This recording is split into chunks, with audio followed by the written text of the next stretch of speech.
Les rendez-vous de Philopop. C'est les rendez-vous de Philopop sur Westrack Radio.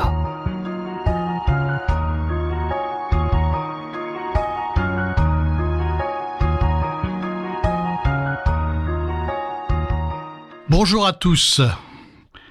Nous pensons volontiers que la désobéissance est le mal principal qui menace nos sociétés.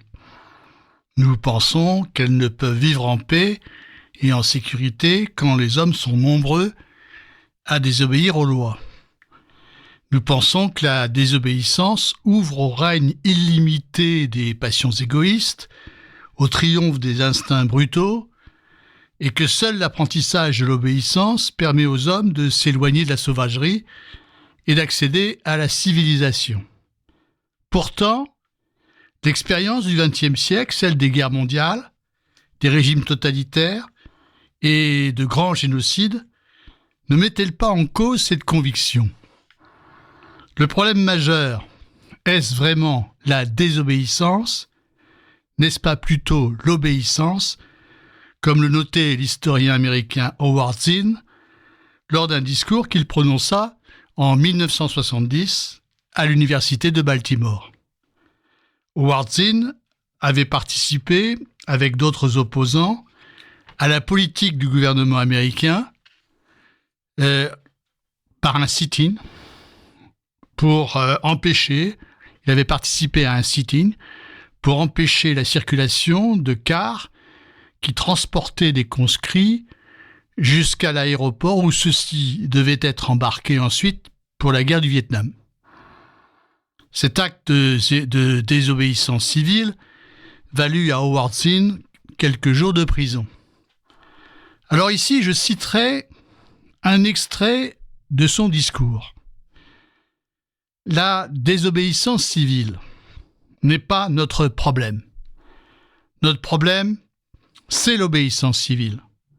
Notre problème, c'est le nombre incalculable de gens qui ont obéi aux diktats imposés par les dirigeants de leur gouvernement et qui sont partis en guerre partout dans le monde. Des millions de personnes ont été tuées à cause de cette obéissance. Et Howard Zinn évoque ici en exemple la Première Guerre mondiale, puis les millions d'Allemands qui, dans les années 30, ont obéi à Hitler, les millions de Russes qui ont obéi à Staline. Il y a plein d'exemples de ce style. Et Howard Zinn poursuit. Notre problème, c'est que les gens sont soumis partout dans le monde à la pauvreté, à la famine, à la bêtise, à la guerre et à la cruauté. Notre problème, c'est que les gens obéissent et que les prisons sont pleines de petits délinquants, tandis que les plus grands truands sont à la tête du pays. C'est cela notre problème. Fin de citation. Alors, pour illustrer cette idée, on cite souvent l'exemple d'Eichmann, l'organisateur de la solution finale, celui qui était chargé d'expédier des millions de Juifs dans les camps d'extermination, celui par qui les trains pour Auschwitz et Treblinka pouvaient partir à l'heure et parvenir à destination. Le cas Eichmann a été décrit par la philosophe Hannah Arendt dans l'essai qu'elle fit paraître pour la première fois en 1963, après avoir assisté au début de son procès en 1961 à Jérusalem. Son ouvrage a pour titre « Eichmann à Jérusalem » et le sous-titre était « Rapport sur la banalité du mal ». L'expression est devenue très célèbre. Eichmann est devenu depuis la référence incontournable pour montrer comment l'obéissance peut devenir monstrueuse. Il est considéré comme le prototype d'une nouvelle espèce de criminel, le criminel de bureau, qui exécute sans se poser de questions les ordres qui lui sont dictés par ses supérieurs et met ainsi en branle la machine génocidaire. Cette image n'est-elle pas cependant caricaturale ? Ne revient-elle pas à peindre trop facilement Eichmann comme un pantin et à le déresponsabiliser ? La thèse d'Hannah Arendt, qui parle à son propos de la banalité du mal, est en tout cas aujourd'hui très souvent contestée. Selon l'historien anglais David Cesarani, qui publie en 2004 une remarquable biographie d'Eichmann qui a pour titre « Comment un homme ordinaire devient un meurtrier de masse », eh bien d'après Cesarani, Arendt aurait été largement abusé par l'image qu'Eichmann voulait donner de lui-même lors de son procès à Jérusalem afin d'établir sa défense. En se faisant passer ainsi pour un médiocre fonctionnaire qui ne comprend pas pourquoi on lui reproche d'avoir tout simplement obéi aux ordres de ses supérieurs.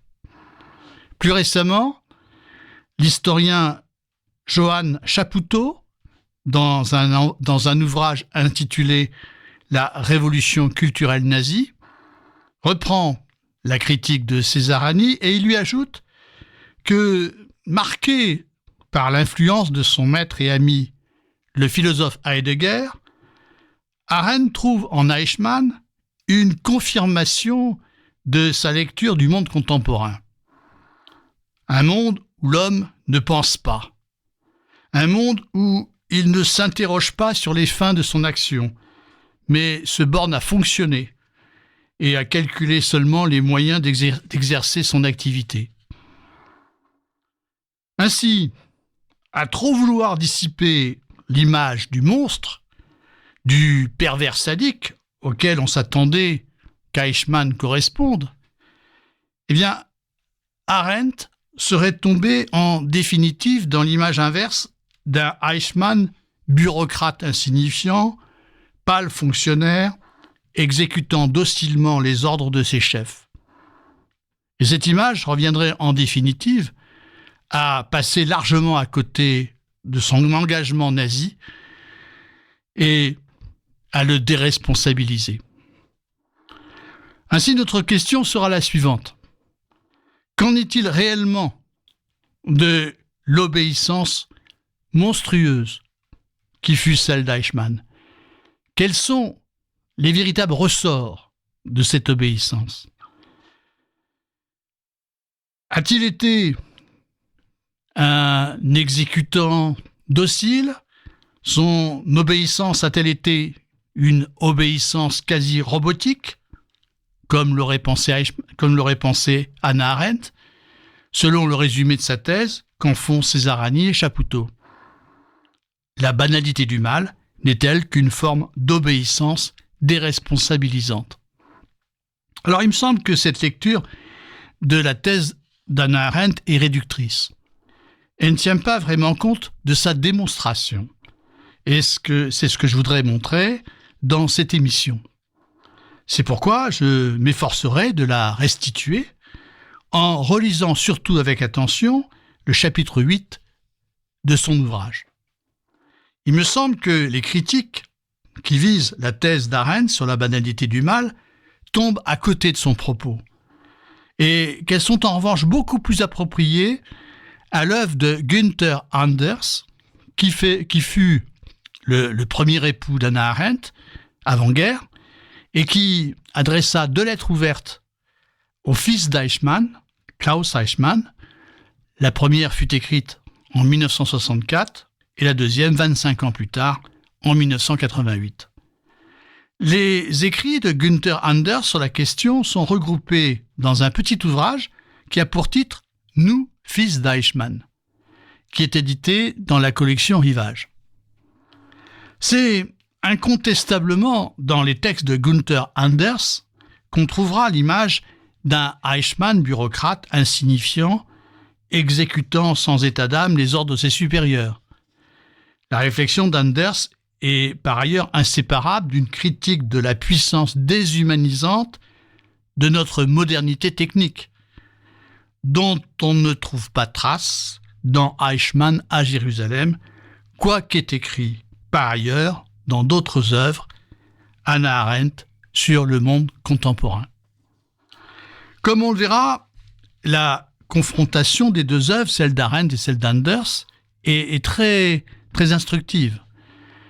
Et elle ne fait que mieux apparaître le contresens qui est couramment commis sur la thèse de la banalité du mal.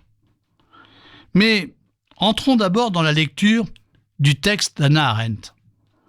Arendt a-t-elle vraiment été dupe de l'image qu'Eichmann voulait donner lui-même pour établir sa défense? A-t-elle cru une seule seconde qu'Eichmann se bornait à obéir aux ordres de ses supérieurs? Il est certain, comme le note Hannah Arendt, qu'Eichmann insistait sur le fait qu'il avait seulement exécuté les ordres pour établir sa défense. Mais jamais il ne déclara qu'il était irresponsable. Au contraire, il reconnaissait, il revendiquait même sa responsabilité d'organisateur logistique de la solution finale. Il se montrait très fier de sa mission. Toutefois, s'il revendiquait sa responsabilité, jamais il n'avoua qu'il se sentait coupable des crimes qui lui étaient reprochés. Et c'est bien cela qui est difficile à comprendre. Comment comprendre en effet, s'il était parfaitement conscient des conséquences meurtrières de son activité, comment comprendre qu'il ait pu considérer qu'il était de sa responsabilité, qu'il était de son devoir d'envoyer au massacre des millions de Juifs sans se sentir coupable, sans se reconnaître lui-même meurtrier. Il est certain en tout cas qu'on ne peut pas simplement voir en Eichmann un rouage de la machine génocidaire, dénué de volonté et d'initiative. C'est un bureaucrate, oui, mais un bureaucrate nazi comme lui n'a pas grand-chose à voir avec l'image ordinaire que nous nous faisons de la bureaucratie et des bureaucrates. L'idée de bureaucratie évoque spontanément pour nous celle d'un pouvoir hiérarchisé, de haut en bas, où chacun des fonctionnaires exécute à son niveau les ordres venus de l'échelon supérieur. Mais comme l'explique Hannah Arendt, au chapitre 9 de son ouvrage, l'appareil bureaucratique nazi est très très éloigné de cette description. Loin d'être une structure hiérarchique pyramidale et rigide, le gouvernement totalitaire nazi a quelque chose de mouvant, d'instable. Les différents services qui le composent sont en perpétuelle concurrence. Et dans un ouvrage récent consacré au rapport entre le nazisme et le management, Libre d'obéir, c'est le titre, eh bien l'historien Johann Chapoutot confirme ici l'analyse d'Hannah Arendt sur ce point. Alors on pourrait penser que cette concurrence est nuisible, qu'elle risque d'entraîner la paralysie du gouvernement. Ce n'est aucunement le cas. Elle décuple au contraire sa puissance meurtrière, car elle stimule le zèle des uns et des autres. Chacun des fonctionnaires est animé par le désir d'accomplir mieux que les autres la volonté du Führer, et tous ont un devoir de loyauté à son égard, car tous lui ont prêté serment. Alors nous montrerons, après la pause, qu'Eichmann était un fonctionnaire particulièrement zélé et performant. À tout à l'heure.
Comme le montre Hannah Arendt, Eichmann est un fonctionnaire particulièrement zélé. C'est un criminel de bureau, oui, si on veut dire par là qu'il ne tue pas de ses propres mains, qu'il administre, qu'il organise, et qu'il organise d'abord l'expulsion des Juifs à la fin des années 30, puis à partir de l'année 42, leur extermination dans les camps. Mais cela ne veut pas dire qu'il passe l'essentiel de son temps dans son bureau, à compulser des dossiers, à écrire des courriers, à établir des listes, à fixer des horaires de train. Il se déplace, il va sur le terrain. Il est ainsi envoyé à Vienne en 1938 pour organiser l'expulsion en masse des Juifs d'Autriche après que l'Autriche a été annexée au Troisième Reich. Alors Eichmann se montre particulièrement efficace. Il obtient des responsables de la communauté juive leur coopération pour recenser les Juifs, pour récupérer leurs papiers, leur argent, collecter leurs titres de propriété, avant de leur donner l'ordre de quitter le pays. Sa réussite à Vienne est spectaculaire. Eichmann montre qu'il est un manager performant. Je cite ici Arendt. En 8 mois, 45 000 Juifs quittèrent l'Autriche, alors que 19 000 Juifs seulement avaient quitté l'Allemagne pendant la même période. En moins de 18 mois, l'Autriche fut nettoyée de près de 150 000 personnes, soit environ 60% de sa population juive. Fin de citation. Dès lors, est-ce qu'on peut encore soutenir qu'Arendt voyait en Eichmann un pâle exécutant, un médiocre fonctionnaire se contentant d'obéir aux ordres? Non seulement Eichmann agit avec zèle, en déployant une grande énergie, c'est un activiste. Et on ne peut pas imaginer ce type d'attitude chez un fonctionnaire simplement docile. Non seulement donc il agit avec zèle, mais comme on va le voir, il est prêt à désobéir aux ordres quand ils sont en contradiction avec ce qu'il appelle la loi, c'est-à-dire la volonté du Führer. Et pour comprendre cela, il faut éclairer la distinction qu'il établit entre l'obéissance aux ordres et l'obéissance à la loi. Un jour qu'il est interrogé par un officier de police israélien, cela se passe avant son procès en 1961, il lui déclare qu'il avait vécu toute sa vie selon les préceptes moraux de Kant, et particulièrement selon la définition kantienne du devoir. Alors Kant est ce grand philosophe allemand de la fin du XVIIIe siècle, dont l'œuvre a une portée considérable. C'est une figure emblématique de l'humanisme des Lumières. Et lorsque le juge découvre sa réponse, eh bien, il est scandalisé de voir Eichmann se référer à Kant, et il le somme de s'expliquer. À la grande surprise du tribunal, Eichmann cite approximativement, mais correctement, l'impératif catégorique, qui est, selon Kant, la règle du jugement qui permet à tout homme d'établir par lui-même la valeur morale d'une action. Alors, Eichmann reconnaît qu'il y a une incompatibilité radicale entre le projet de vivre en fonction des principes moraux de Kant et une vie comme la sienne, dont l'activité a consisté à déporter les Juifs vers les camps de la mort. Et il admet qu'à partir du moment où il a été chargé de mettre en œuvre la solution finale, il a cessé de vivre selon les principes de Kant. Toutefois, loin d'avoir purement écarté l'impératif catégorique de Kant, comme n'étant plus applicable, Eichmann lui fait subir une déformation. Ce point est important car il permet de comprendre comment Eichmann considérait comme son devoir d'obéir à la volonté du Führer et d'exterminer les Juifs. Eichmann revendiquait la moralité de son obéissance. C'est la perversion de la moralité qui permet d'expliquer, justement, son caractère monstrueux. Mais d'abord, en quoi consiste l'impératif catégorique ? L'impératif catégorique de Kant, que cite Eichmann et qu'il va déformer. Il signifie simplement qu'une action ne peut avoir de valeur morale que si je sais, intérieurement, dans ma conscience, que ce que je décide de faire, chaque homme à ma place pourrait vouloir le faire.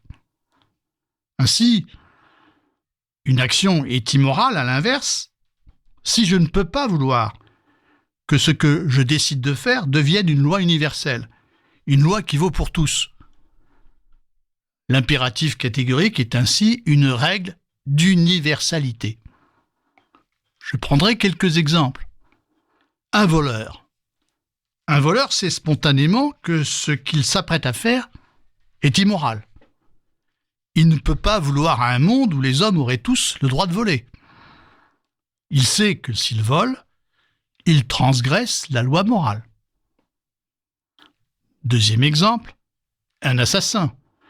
Un assassin sait spontanément que le meurtre est inacceptable, car il ne peut pas l'ériger en loi universelle. Telle est la règle du jugement moral, de ce que Kant appelle l'impératif catégorique, qui s'exprime spontanément en chaque homme quand il juge la valeur de l'action. Cette règle du jugement moral n'a pas d'autre source que la raison, qui est une faculté présente en chaque homme et qui s'exprime ici en chacun de manière impérative et immédiate. Alors, en quoi consiste maintenant la déformation que Eichmann fait subir à l'impératif catégorique ? Eh bien, il confond cet impératif avec le principe qui est à la source des lois du Troisième Reich, à savoir la volonté du Führer, à travers laquelle s'exprime la loi du sang, la loi de la race, selon la doctrine nazie. Mais il ne suffit pas ici de relever le contresens d'Eichmann. Il faut remarquer aussi que ce n'est pas comme à une volonté extérieure que se rapporte la volonté du nazi qui, comme Eichmann, estime faire son devoir en lui obéissant. Le plus remarquable, en effet, le plus remarquable, est ici que tout se passe comme si l'adhésion à la volonté du Führer ne se faisait pas pour Eichmann par soumission, mais se donnait comme une forme d'autonomie. Tout se passe comme si la volonté du Führer n'était pas une volonté extérieure, mais bien le principe intérieur de la volonté de tout nazi comme Eichmann. Certes, il ne s'agit là que d'un simulacre d'autonomie. Il n'y a là aucune autonomie réelle du jugement. Ce n'est pas ici Eichmann qui juge selon sa propre raison. Mais ce simulacre a son efficacité, car il fait croire aux nazis qu'ils agissent moralement, qu'ils accomplissent la loi. Ce simulacre d'autonomie permet en tout cas de comprendre pourquoi les nazis font bien davantage que d'obéir aux ordres. Il permet de comprendre pourquoi ils mettent tant de zèle, tant d'énergie à accomplir ce qu'ils estiment être leur devoir. Et c'est bien ici le cas d'Eichmann. On comprend mieux maintenant pourquoi Eichmann pouvait revendiquer sa responsabilité de planificateur de la solution finale sans jamais se sentir coupable de ses conséquences meurtrières pour ses victimes. Non seulement Eichmann ne se sentait pas coupable des crimes qui lui étaient reprochés, mais il se serait senti gravement coupable de ne pas s'acquitter de son devoir, qui était, selon lui, d'envoyer à la mort des millions de Juifs. Aussi n'a-t-il pas hésité à désobéir aux ordres quand ceux-ci contredisaient la loi, c'est-à-dire la volonté du Führer. Et on a une parfaite illustration de l'obéissance inconditionnelle à la loi qui était celle d'Eichmann dans un épisode qui se situe à la fin de la guerre, à l'automne 1944. Eichmann se trouve alors à Budapest. L'armée rouge est très proche de la frontière hongroise. Les Américains bombardent la ville. Et sachant la guerre perdue, Himmler, qui est le bras droit de Hitler, et qui est aussi le supérieur hiérarchique d'Eichmann, eh bien Himmler s'est imaginé qu'il allait pouvoir engager des négociations avec les Alliés. Et c'est la raison pour laquelle il ordonne l'arrêt des déportations des Juifs vers les camps de la mort. Alors Eichmann décide de désobéir à Himmler. Comme les voies ferroviaires sont devenues impraticables à cause des bombardements, eh bien il fait rassembler tous les Juifs de Budapest et il est contraint à marcher jusqu'à Vienne, où, une fois arrivés, ils doivent être expédiés en train jusqu'au camp de la mort. Alors parmi, évidemment, toutes ces personnes, il y a des enfants, des vieillards, des femmes enceintes, et évidemment, beaucoup de ces personnes vont mourir en chemin. Alors on est tenté de conclure d'un tel acharnement qu'Eichmann était vraiment un fanatique monstrueux, animé par une haine irrationnelle des Juifs, un véritable monstre. Arendt récuse cette interprétation. Non, Eichmann n'était pas un malade. Non, ce n'était pas un pervers. Et sa biographie montre qu'il n'y avait rien de personnel dans son antisémitisme. Il avait eu dans sa jeunesse des amis juifs. Et ce serait passer à côté de la vérité que d'en rester ici à une explication psychologique. L'antisémitisme d'Eichmann était d'une toute autre nature. Il était de nature idéologique. C'est-à-dire qu'Eichmann était persuadé que l'accomplissement du destin du peuple allemand exigeait l'extermination des Juifs. Il s'agissait là, pour lui, d'un devoir sacré qui exigeait une obéissance sans faille. Ainsi, quand Eichmann désobéit aux ordres d'Himmler, eh bien, il voulait simplement aller jusqu'au bout de la loi énoncée par le Führer. Il désobéissait non pas par fanatisme, mais par devoir. Et son devoir était inconditionnel. Il ne souffrait aucune exception, quitte à désobéir aux ordres d'Himmler. Alors cela nous paraît difficile à comprendre. Et pourtant, c'est bien à une véritable perversion de la moralité qu'aboutit le système totalitaire, comme l'explique Arendt à la fin du chapitre 8 de son ouvrage. Alors que dans tout pays civilisé, la loi morale, qui s'exprime à la conscience de chaque homme, lui ordonne de ne pas tuer, eh bien dans le système totalitaire, on assiste à une véritable inversion. La loi morale exige qu'on tue. La loi morale exige qu'on extermine les Juifs. Je cite ici Hannah Arendt.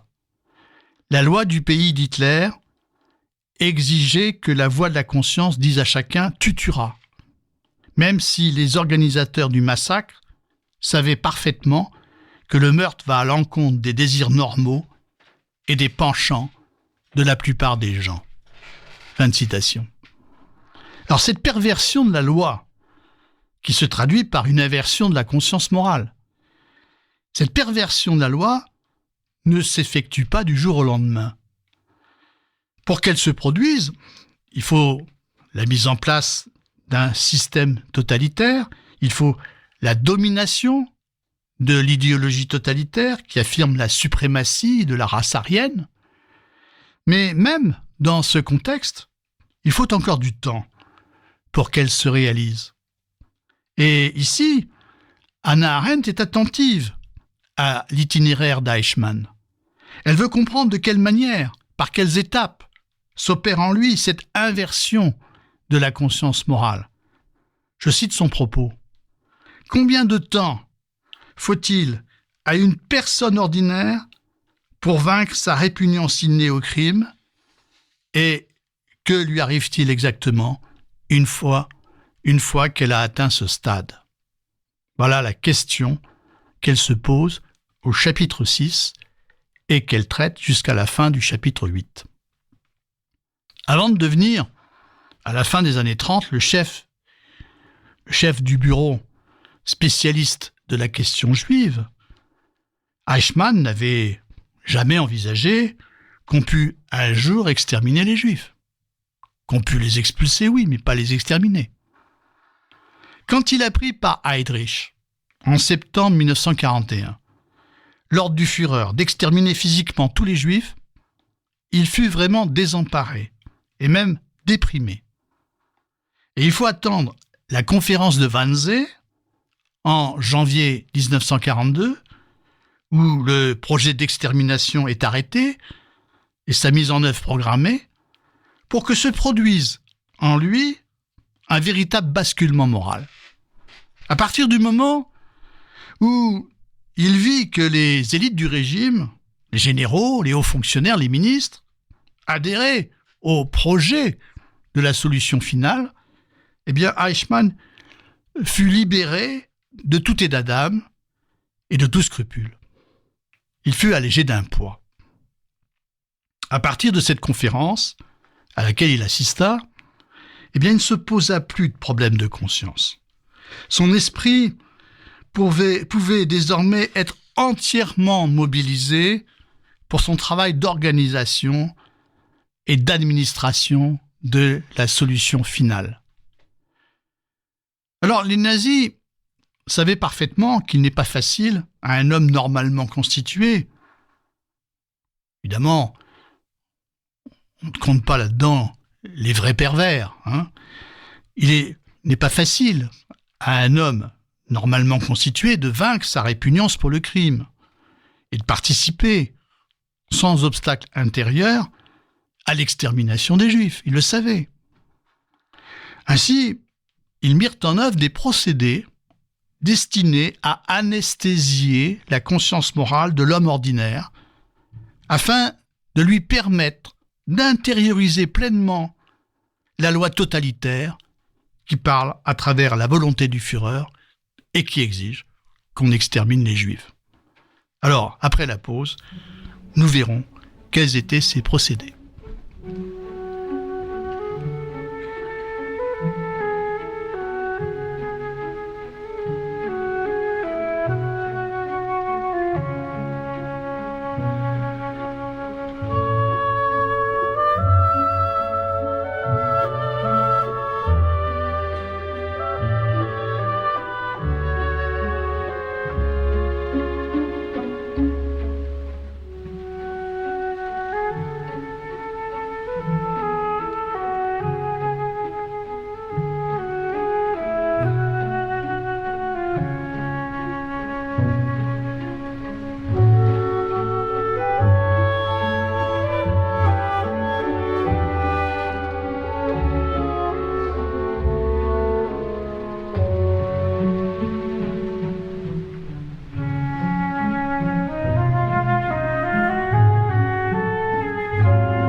Parmi les procédés que les nazis mirent en œuvre pour anesthésier la conscience morale, l'ancienne conscience morale de l'homme ordinaire, il y avait surtout l'invention de ce qu'ils appelaient les règles du langage.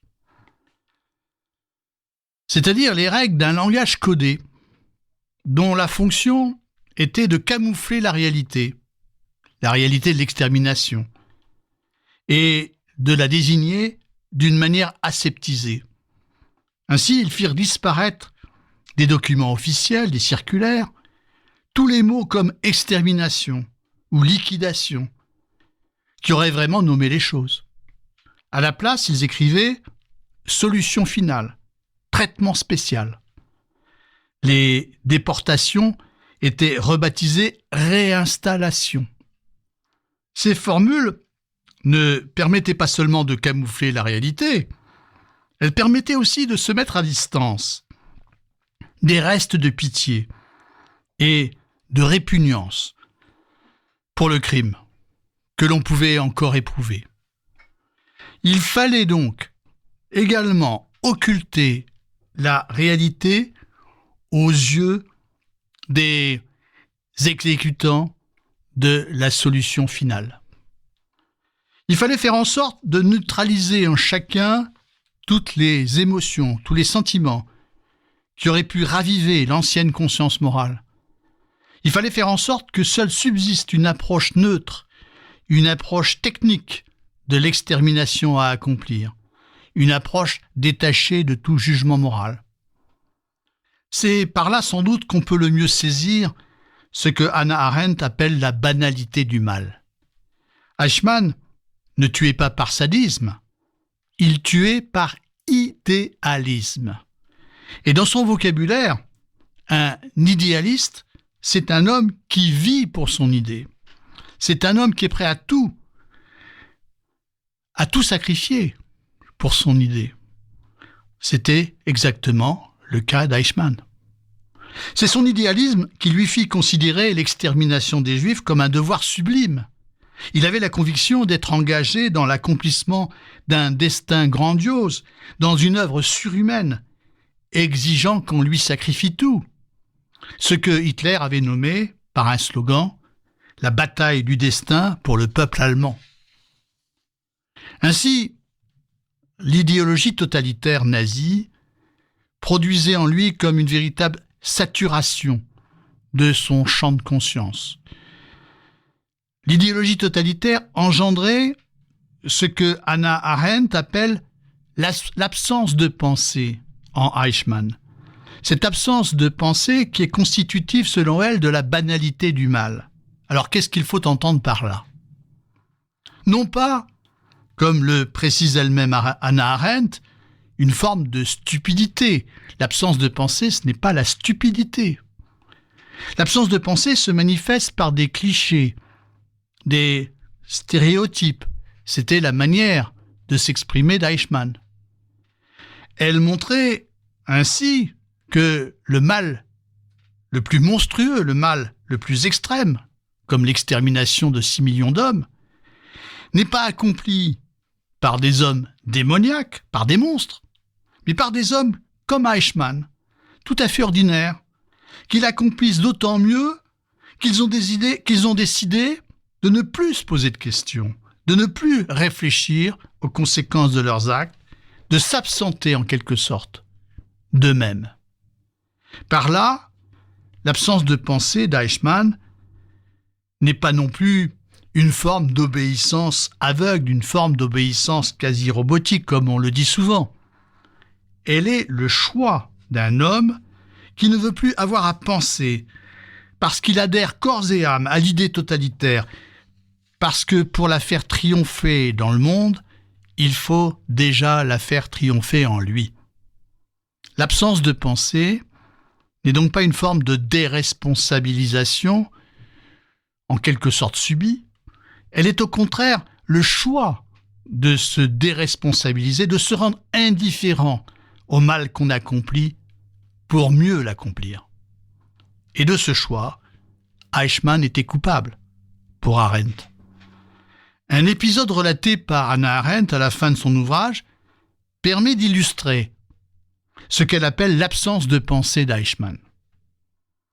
Interrogé pendant 8 mois avant son procès par un officier de police, le capitaine Less, qui était un juif d'origine allemande, Eichmann lui parle pendant des heures des déboires de sa carrière, de ses frustrations de carriériste. Il lui explique amèrement qu'il n'a pas pu atteindre un grade plus élevé que celui de lieutenant-colonel dans la SS. Où est ici la banalité du mal ? Elle n'est pas dans la banalité des préoccupations et des propos d'Eichmann. Leur banalité n'a rien en soi de monstrueux. Mais, étant donné le contexte, les propos d'Eichmann, par leur banalité même, sont d'une extrême violence, car ils sont une manière effroyable de signifier à son interlocuteur, le capitaine Less, qu'il n'existe pas. Comme n'existent pas non plus les massacres subis par son peuple et par sa famille, du fait de l'activité criminelle de gens comme lui, Eichmann. Eichmann affirme ainsi que le sort des victimes lui est tellement indifférent que seuls peuvent compter pour lui ses frustrations de carriériste. La banalité du mal n'est pas dans la banalité des propos d'Eichmann, elle est dans le rapport entre la banalité de ses propos et la réalité monstrueuse qu'elle est chargée d'occulter. Lors de son échange avec le capitaine Less, Eichmann montre bien que le malheur des Juifs ne l'intéresse pas, qu'il ne réfléchit pas aux conséquences de son activité concernant ses victimes, que tout cela au fond ne compte pas et n'existe pas pour lui. Alors j'espère avoir montré qu'on ne peut pas réduire la banalité du mal dont parle Hannah Arendt à je ne sais quelle obéissance aveugle, déresponsabilisante. Et il me semble en effet que trop souvent les critiques adressées à Arendt procèdent d'une lecture insuffisante de son propos et d'un parti pris préalable qui fausse la lecture. Ces critiques seraient en revanche plus justifiées si elles visaient les auteurs qui présentent l'obéissance d'Eichmann comme une forme de conditionnement qui le rend aveugle à ce qu'il fait. Parmi eux, parmi ces auteurs, il y a Günther Anders, qui, dans les 2 lettres ouvertes qu'il écrivit au fils d'Eichmann, Klaus Eichmann, la première en 1964, puis la deuxième 25 ans plus tard, en 1988, eh bien, dans ces lettres, Anders dépeint Eichmann comme le parfait représentant de l'exécutant robotique qui obéit sans état d'âme et ne s'interroge jamais sur ses actes. Alors ces lettres sont regroupées dans un petit livre qui a pour titre « Nous, fils d'Eichmann ». Comme j'ai dit, il est publié dans la collection Rivage. Ce que dénonce Anders à travers Eichmann, c'est la puissance de déshumanisation qui menace notre monde contemporain, dominé par la technique moderne, et la gestion bureaucratique des personnes, par-delà même le système totalitaire nazi. Plus précisément, la modernité technique est, selon Anders, le ferment essentiel du totalitarisme, qui a conduit à ce qu'il appelle le monstrueux. Et qu'est-ce qu'il entend par le monstrueux ? Eh bien, c'est la destruction institutionnelle et industrielle de millions d'hommes. Aussi bien la fabrication industrielle de millions de cadavres, comme à Auschwitz, que les destructions humaines engendrées par la bombe nucléaire d'Hiroshima et celle de Nagasaki. Comme l'explique Anders, il y a 2 racines du monstrueux. Ce sont exactement ces termes. Il y a d'abord la fragmentation technique de l'action. Si on veut, le morcellement de l'activité, qui emprisonne les hommes dans une tâche spécialisée et les encourage à rester aveugles au résultat final de la production d'ensemble à laquelle ils participent. C'est là le résultat de la division du travail, qui est induite par la technique moderne. La première racine du monstrueux réside ainsi dans ce que Anders appelle le décalage, qui apparaît entre le morcellement des tâches et la représentation de la fabrication dans son ensemble et dans son résultat final, qui tend à échapper aux hommes. Ce décalage a des conséquences éthiques redoutables.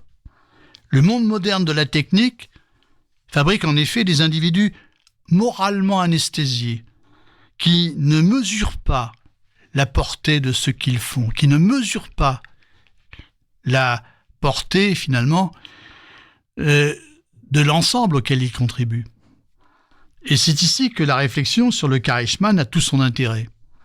Eichmann, c'est le prototype du spécialiste, du bureaucrate, qui travaille dans son bureau, sur des chiffres, qui gère des masses, qui trie des quantités, qui établit des listes, fixe des horaires, et qui est mentalement coupé de la catastrophe humaine qu'il met en œuvre chaque jour. Eichmann vit dans l'abstraction. Il vit dans l'abstraction du gestionnaire. La fragmentation technique de l'action l'aide à rester aveugle, à ne pas voir la monstruosité d'ensemble de la solution finale. Le traitement bureaucratique des masses, qui est le sien, puisqu'il a affaire au fond à des chiffres, à des groupes, à des masses d'hommes. Bon, eh bien, le traitement bureaucratique des masses qui est le sien ne lui permet pas de se rendre compte de l'horreur de ce à quoi il participe. Ce traitement ne le met pas au contact de ses victimes. Il détruit toute sensibilité au prochain.